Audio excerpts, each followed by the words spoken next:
بسم اللہ الرحمن الرحیم نحمدہ ونصلی ونسلم علی رسولہ الکریم۔ آج ایک ساتھی کے ساتھ بات ہوئی تو میں اس کے سامنے یہ عرض کر رہا تھا کہ موجودہ حالات بہت خراب ہیں اور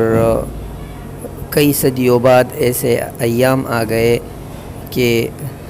حج کے دنوں میں بیت اللہ شریف بالکل خالی ہے اور حج کی گہما گہمی نہیں ہے، اور اس بڑی عظیم گناہ کو صرف ایک وہمی وائرس اور ایک وہمی بیماری کی وجہ سے بند کر دیا گیا ہے۔ تو ساتھی نے دو اعتراضات کیے۔ ایک تو یہ کہا کہ حج تو جاری ہے اور صرف کم لوگ کر رہے ہیں، اور دوسرے ساتھی نے یہ فرمایا کہ حج کو اگرچہ بند کیا ہے لیکن ایک شرعی عذر کی وجہ سے بند کیا ہے۔ تو ان دو باتوں میں میں ایک درخواست کرنا چاہتا ہوں اپنے ساتھیوں سے، اپنے دوستوں سے، کہ وہ اس بات کو فارورڈ کریں اور لوگوں کے ذہنوں میں کم از کم امت مسلمہ میں یہ جو عظیم گناہ ہو رہا ہے تو ہم گڑ گڑا کے اس گناہ کو تسلیم کر لیں اور اللہ سے معافی مانگ لیں۔ پہلی بات تو یہ ہے کہ حج کے ایام حج میں مسلمانوں کا حج نہ کرنا ایک ایسی بیماری کی وجہ سے جو اگرچہ موجود ہے لیکن ممکن ہے ظنی بیماری ہے، کوئی یقینی اور قطعی نہیں ہے، اور اس کی وجہ یہ ہے کہ جو میڈیکل ہے، جو طب ہے، چاہے وہ قدیم ہو یا جدید، وہ اکثر تجربات پر مبنی ہے۔ جو چیز تجربے میں آ جاتا ہے اور تو اس کو یہ لوگ علم کا نام دیتے ہیں اور اس کو فن کا نام دیتے ہیں، اور اسی کو بیماری یا بیماری کا علاج تجربات سے کرتے ہیں، اور تجربہ کبھی صحیح ہوتا ہے، کبھی غلط ہوتا ہے۔ جیسے کہ خود امریکہ میں جو ہیلتھ ادارہ ہے، انہوں نے خود یہ کہا کہ یہ سلام سے نہیں لگتا، ایک دوسرے کے ساتھ میل ملاپ سے نہیں لگتا۔ تو جو ورلڈ ہیلتھ ادارہ ہے اس نے یہ کہا۔ اسی طرح یہ بیماری اس کے بارے میں یہ ظنی بیماری، اور اس کے بارے میں قطعی احکامات موجود ہے، بیماری کے بارے میں قطعی احکامات موجود ہے، اور اس سے ممکن احتیاطی تدابیر کے ساتھ ساتھ بھی یہ حج ہو سکتا تھا، جبکہ قرآن اور حدیث کے احکامات قطعی ہیں، وہ تجربے کی بنیاد پر نہیں ہے، اس کا مصدر خالص اللہ اور اس کے رسول کی وحی سے ہے۔ تو ایک فرض حکم اور ایک واجب حکم اس کو ترک کیا جا رہا ہے۔ تو ایک فرض حکم کو چھوڑنا، پھر امت کا اجتماعی طور پر چھوڑنا، ایک بہت بڑی گناہ ہے، اور ہم لوگ علماء میں سے پھر اخص الخواص علماء اس کو گناہ تسلیم نہیں کرتے، اور اس کی وجہ یہ ہے کہ ہمارے ذہنوں میں یہ بات راسخ ہو چکی ہے کہ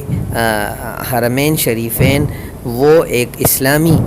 اور دینی ملک ہے، اور وہ جو کام کر رہے ہیں وہ شریعت کے تناظر میں بالکل درست ہے۔ یہ کفر کی کامیابی ہے کہ کفر نے ہمارے دلوں میں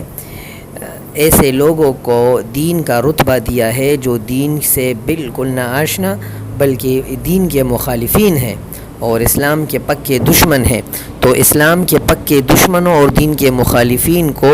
ہمارے لیے ایک رول ماڈل قرار دیا، اور اس کی وجہ یہ ہے کہ گزشتہ چند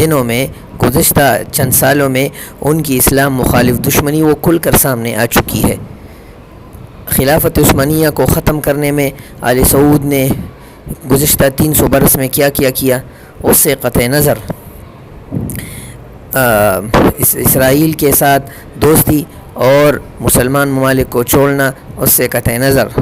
یمن پر حملہ اور یمن کے مسلمانوں پر ظلم و ستم اس سے قطع نظر،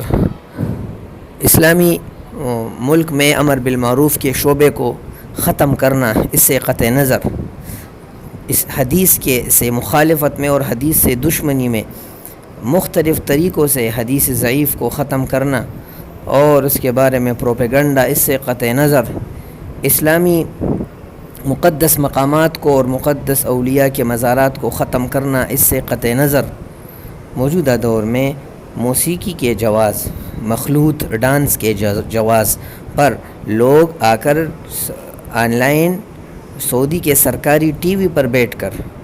وہ اس کے جواز اور بخاری و مسلم سے اس کے حلت کے فتوے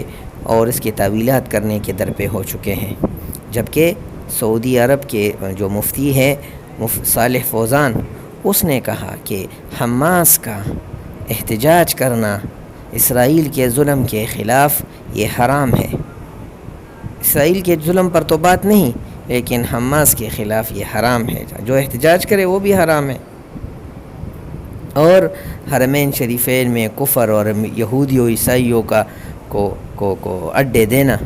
یہ حلال ہے، اور اس کو استعانت بالکفار کہنا، اور ایک ہوٹل میں مرد اور عورت کو بغیر نکاح کے ٹھہرنے کی اجازت دینا یہ حلال ہے۔ شراب پر حلال کا لیبل لگا کر فروخت کرنا یہ کیسا دین ہے، کہ یہ کیسا اسلامی ملک ہے؟ اور رقص و سرور اور ڈانس کے کلب بنانا، اور امریکہ میں جو صنم الحریہ ہے، جو آزادی کا جو بت ہے، اس کو حج کے ایام میں وہاں نصب کرنا، اور حرمین شریفین سے جدہ سے 40-70 کلومیٹر، جو حرمین شریفین سے 70-80 کلومیٹر کے فاصلے پر ہے، وہاں حج کے ایام میں رقص و سرور کے دوران اس کو نصب کرنا، یہ کیسا انصاف ہے؟ اس کو ہم کیسے اپنے مقتدا تسلیم کر لیں؟ اور ان کے خلاف ہماری زبانیں کیسے گنگ ہو چکی ہے؟ تو پہلی بات تو یہ عرض کرنی تھی کہ جس کو ہم نے مقتدا تسلیم کیا ہے، جس کو ہم نے اپنا رہبر اعلیٰ تسلیم کیا ہے،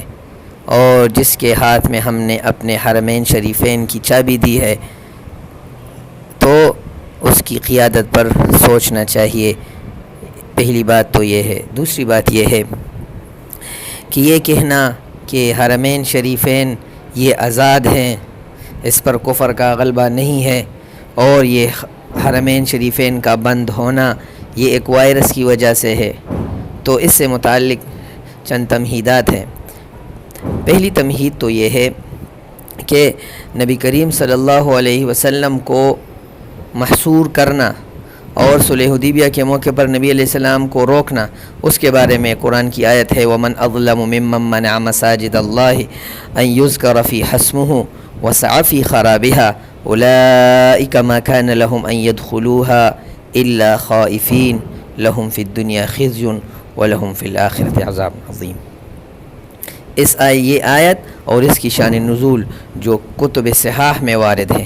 اس سے یہ وہ صحیح تفاسیر میں آیا ہے، اس سے یہ واضح ہے کہ جو اگرچہ اس کو منع مساجد کہا، بیت اللہ سے روکنے والا کہا، جو مسلمانوں کو حج کا اور عمرے کا اجازت نہ دے، اگرچہ حج فی نفسہ تو آزاد تھا، حج تو فی نفسہ ہی آزاد تھا، عمرہ تو فی نفسہ اور قبیلوں کے لیے آزاد تھا، لیکن بعض پر منع تھا۔ تو یہ ان کو مقرر کرنا یہ تو اس وجہ سے ہے، حج کے یعنی جو